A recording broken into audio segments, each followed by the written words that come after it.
Hi, everyone. I see we're at time, so I'll get started.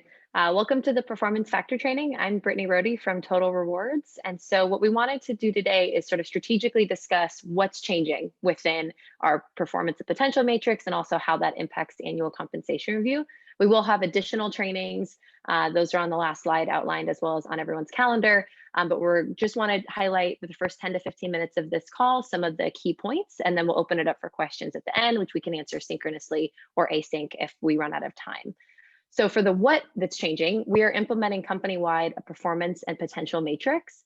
And this will be the performance factor from that performance and potential matrix will be used during annual compensation review to align somebody within the bands.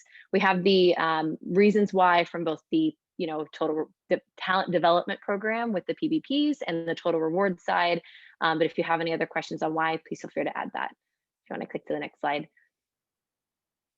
The key change from a compensation perspective is that our compensation pay bands based on local market will not be changing that philosophy. The inputs might adjust as part of fiscal year 22. The total rewards team does that analysis in Q4 to see if there's any moves in the market or any iterations to the calculator that we would suggest.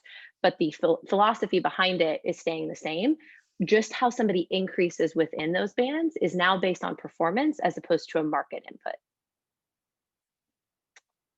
And so here's also a timeline around what's going to be happening during each month, how this all kind of works together. So that way there's a clear picture of what to expect for as a manager, as a leader, as an individual contributor. So I will pass over to Carolyn and Lorna from the PBP team to talk through the performance and potential matrix in more detail. Thank you, Brittany. I'm Lorna Webster. I'm a people business partner supporting the sales org along with Carolyn Bednards. And so we're going to cover the next few slides where Brittany just covered the what and the why. We're going to focus more on the what, and the what being the performance potential matrix. So on slide 6, the matrix is an assessment tool for basically evaluating team members individually. It's currently being tested by a few teams that have provided feedback already and contributed to further iteration prior to the launch on November 1st.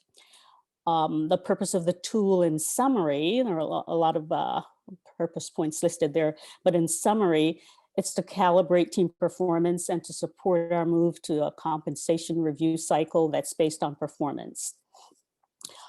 All of that contributes to promoting a performance culture alignment, which is critical. It more focuses on making sure that our performance culture is in sync with our scaling and addresses coaching and planning across the teams. On slide 7, just want to touch on the overall performance factors measured through the components of role responsibilities and competencies. The role responsibilities would fall under the job family role and responsibilities as described in the job family pages per job grade. And probably a good time for you as managers to go in and just kind of take a look at your job family pages to make sure they're in sync and up to date, and any additional updates that may be needed.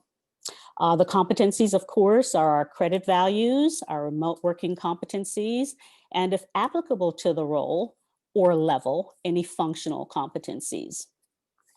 There's also the option of using the performance factor worksheet, which some of you may be familiar with from when we used to use comp group ratios. It's a tool for weighing the different performance factors, a spreadsheet that can easily be manipulated if you prefer that route. The main takeaway here is that the performance factor should reflect demonstrated and sustained performance based on the job family responsibilities, along with an expectation that the team members, your team members, are understanding and applying the competencies outlined. We also encourage managers to take into account those continuous performance discussions that you should have been having, the most recent 360 feedback reviews, previous input on any performance assessments, and those career development conversations that you've had or should be continuously having as well with your team members. On slide 8, we'll just look at the performance factor, how it's determined. It's determined by the direct manager, you, for each of your team members individually, and then reviewed by the next level or indirect managers. Performance on the matrix is identified in 3 areas: developing, performing, and exceeding. Standardizing criteria, however, on how performance is measured will be an iterative process as we work through this. We really just want to focus on supporting performance rating consistently to minimize bias in the rating process. That's a very high priority focus, minimizing bias. While the primary objective of the performance axis of the performance potential matrix is to calibrate team members' performance, the performance factor for most of us during the upcoming annual comp review cycle will be the primary factor in the annual compensation review. That'll determine any compensation increases. Carolyn will speak more to the potential matrix and why that's not being included in this cycle. Over to you, Carolyn. Thank you, Lorna. So now we're going to talk a little bit more about the potential access as part of the performance potential matrix. So potential is broken into 3 buckets: low, medium, and high. And when we talk about potential, we are referring to a team member's ability and desire to take on increasingly broad or more complex responsibilities, and or their ability or desire to learn new skills. It's really important to note that potential can both be linear. So it may reflect their desire to move up to the next level in their job family, and or lateral. So to take on a different role outside of what they're currently doing. And potential can change over time. So we will be proposing that we do this process every 6 months, because we understand that both performance and potential can change over time. In this first iteration, we are not going to be using the potential factor as part of the fiscal year 22 annual compensation review. And some groups are not actually going to be assessing potential for this first iteration. We really wanted to kind of practice that value and focus really on defining and working through that performance factor for this first round. In future programs, we will be looking at using the potential factor broadly and communicating it as part of the result of this exercise. On the next slide, this is just some additional guidance that can be found in the handbook, which includes a more detailed description of each box in the performance potential matrix.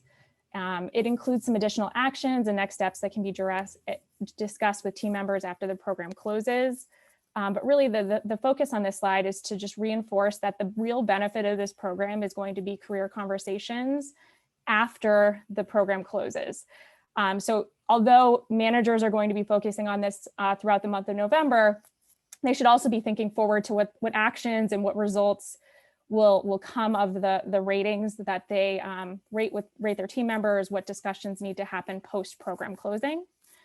So you can read more about this again in the handbook if you're interested in learning more.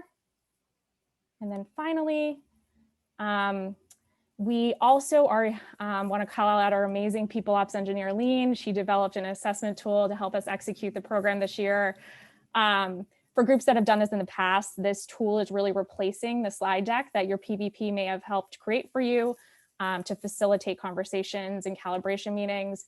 The tool is super easy to use. It's drag, drop, save. So really easy. And we have a link to a video here for those that are interested in seeing a live demo.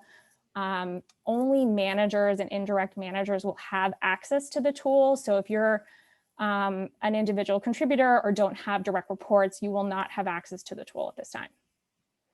And with that being said, we'll move to Brittany to talk more about the linkage to comp. Thank you. So we put together on slide 13 a summary of before and after. So what the program for total rewards or compensation looked like using compa groups, which was a market-based pay solely approach without performance as an input, to moving to a performance-based pay approach for increases at how we determine these figures at hire, promotion, as well as annual comp review.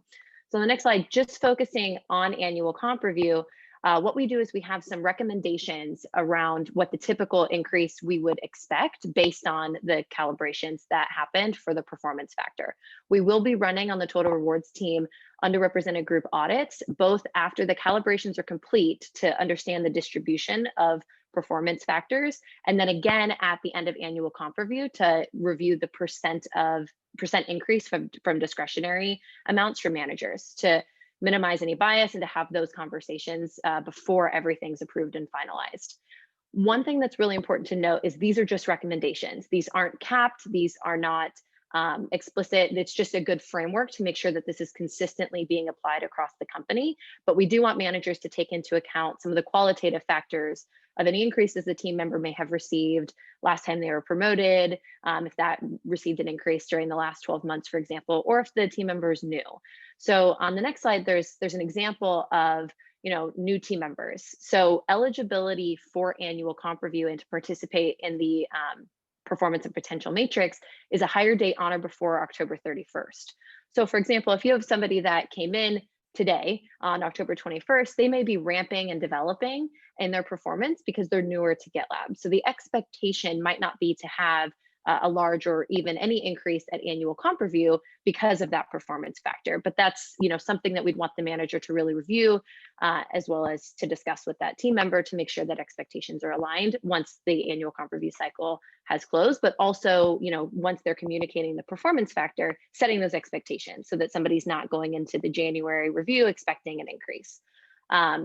This is just one example. We'll have many other examples. I'm sure the people business partners will talk through at some of the future trainings that we'll have. And then we do have more training to come. So there's 2 AMA sessions on the 28th, as well as office hours for any additional questions as managers, individual contributors, and leaders are working through the materials that we have in the handbook.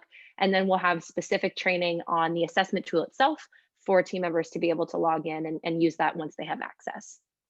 So I will switch it over to the questions. I see, Tim, you have the first question if you want to verbalize.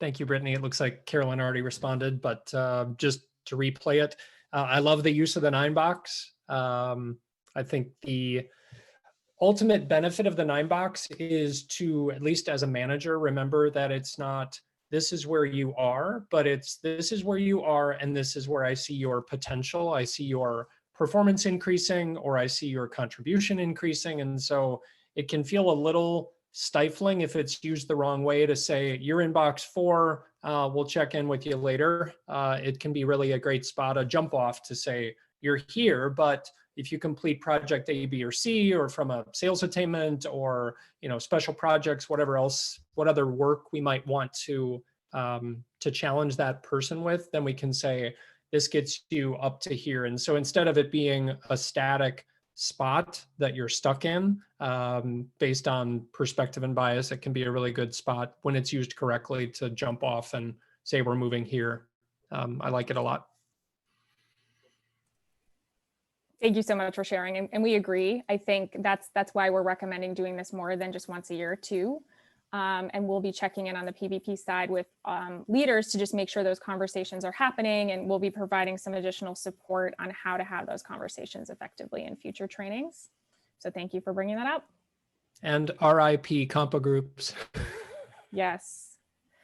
That actually brings us to question number 3. I believe, David, do you want to verbalize? Yeah, thanks, Carolyn. Slide 13 does a really nice job of showing the transition from compa groups to this new performance-based approach. Just curious to see, yeah, is there any other place within GitLab, even outside of compensation conversations, that where we'll continue to use expert, thriving, learning, growing, or does that completely go away? It will completely go away. So we're deprecating compa groups and replacing it with the bands will be the entirety of the band. So the minimum, the median, and the maximum, and there won't be sub ranges anymore. We also will try to steer away from using those terms to avoid confusion as we go through this change management over to performance. Thank you, Brittany.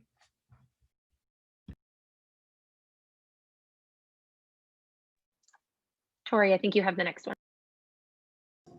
Thanks, Brittany. So yeah, my question is about the values competencies versus the remote competencies, and whether it's correct that remote competencies are the same across all job grades. It looks like Rose said that it's divided by team members and people leaders, which makes sense. I saw that on the page. And my follow-up question is, by team member, do we mean everyone at the company, or do we mean individual contributors? Yes, I would say everyone in the company indeed. So I think as people, I think that with the part above, it says like as a people leader, you set the tone. So then specifically, it's important to also have have these things. So generally, team members, everybody, and people leaders, the additional behaviors which are displayed there.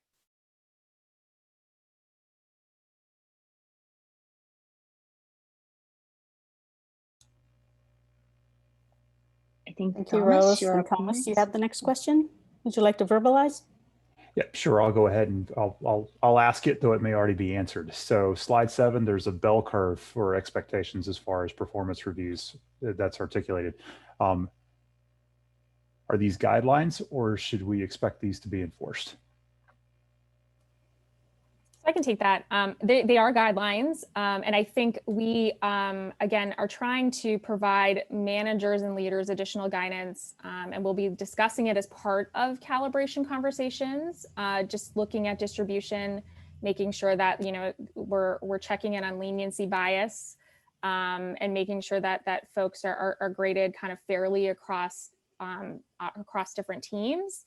So it's part of the discussion, but it's not like a hard rule or anything like that. So it's just something we'll be looking at and discussing as part of those calibration sessions.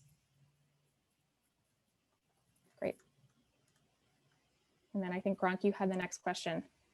Yeah, mine was, I was curious about cost of living adjustment and whether that goes away with that change, whether that's in light of that.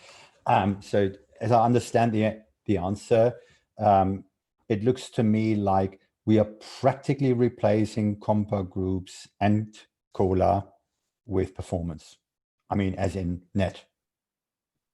Yeah, great question. So cost of living adjustment, this is something that we've had in previous review cycles. We made the decision after the fiscal year 21 review cycle that happened February of 2020 to deprecate cost of living adjustments for multiple reasons. There's an open issue I can link, or I think it's closed now. There was an open issue at the time as to the rationale why we deprecated cost of living adjustments. The main reason being we don't have cost of living as any part of our compensation. And so it's very confusing to have a factor based on that.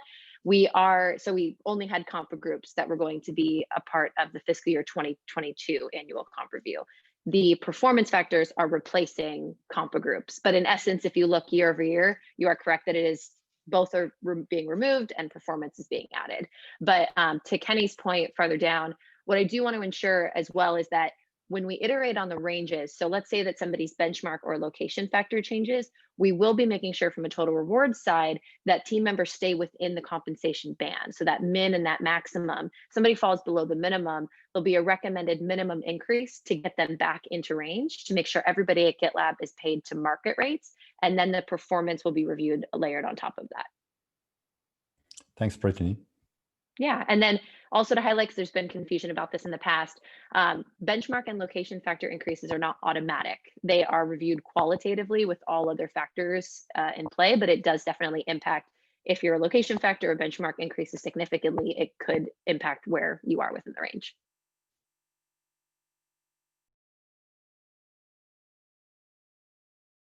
And I think, Robert, you had the next question. Yes, the question is, actually I added a second one there, but the first one is, I assume we're going to do some form of a written assessment. And is there a specific format for that? Like the 360 reviews had a very structured way of doing that. Is there something similar for the end of year? So Robert, I can jump in here. I think we won't actually have like a formal written assessment. What we'll be doing is, as managers will be using the assessment tool to go in and rate team members. As part of the calibration discussions, we will be requiring managers to come with some pre-work done, right? Which includes kind of consolidating all of this information regarding someone's performance so we can have a really meaningful discussion, like supported by facts, as part of those calibration discussions. And then once the program's closed and approved, there will be more guidance coming around how to communicate those assessments to your team members. And we will have like a written template version that managers and leaders can leverage, but there's no written kind of assessment as required prior to the tool opening. Okay, that so it's makes not, sense. the delivery back to individuals is not as detailed as the 360 review was. Exactly. Yes.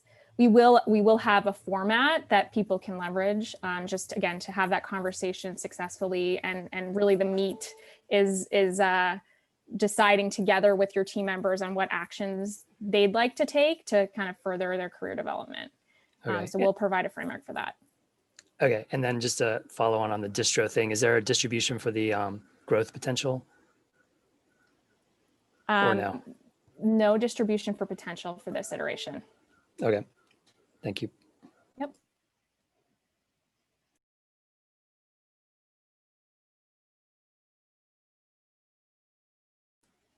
I think, Darwin, you have another question. Would you like to verbalize?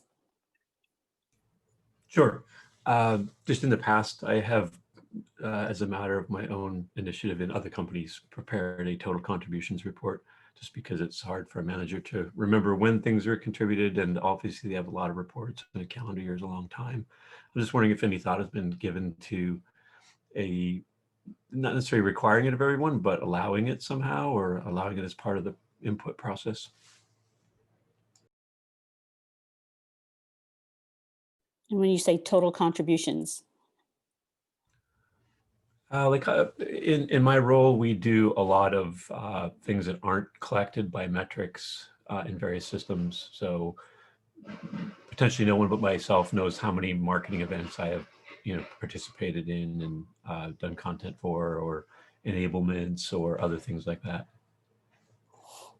I think it's a really good point. I mean, I think we are, again, bias is top of mind. Recency bias is one of those things that we want to prevent against, right? So having a place for leaders to kind of capture feedback throughout the course of the year to help them make the right decision when it comes to rating performance is important.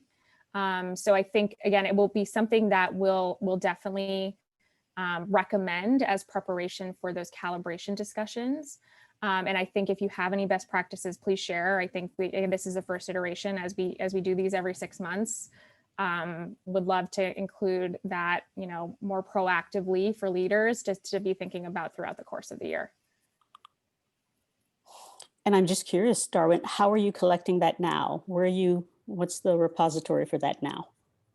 I just used a Google Doc this time around, and I actually just, similar to a T cover letter, I took the requirements of my current position and the next one up and outlined all my contributions with links to any collateral that were associated, just as a starting point.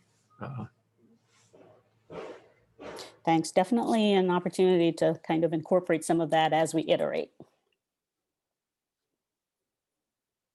Cool.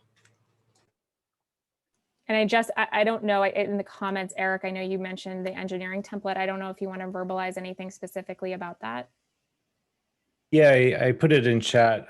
Someone requested a template. So I said, oh, we went ahead and created one. So it was tested. So Jonathan Hunt, our VP of security, actually ran his own performance reviews last quarter. And this template is a small iteration based off of that. So this is something that did ship, it was used, and members of the security department did find it helpful. And then this is sort of the second iteration. And so it's not like we just made up out of nowhere. It's been through a cycle. So if anybody finds it useful, they're welcome to use it and then let us know what works about it and we can improve it.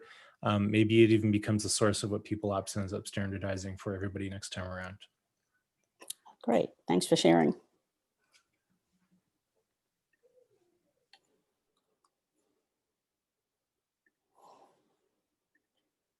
And I don't see any other questions on the doc, and we're almost at time. So thank you all for participating. We'll have another session later this evening, but feel free to just continue to add your questions, comments as we iterate. Very valuable. Brittany, Carolyn, anything else? No, thank you for the time. Thank you, everyone. Thank you. Thank you.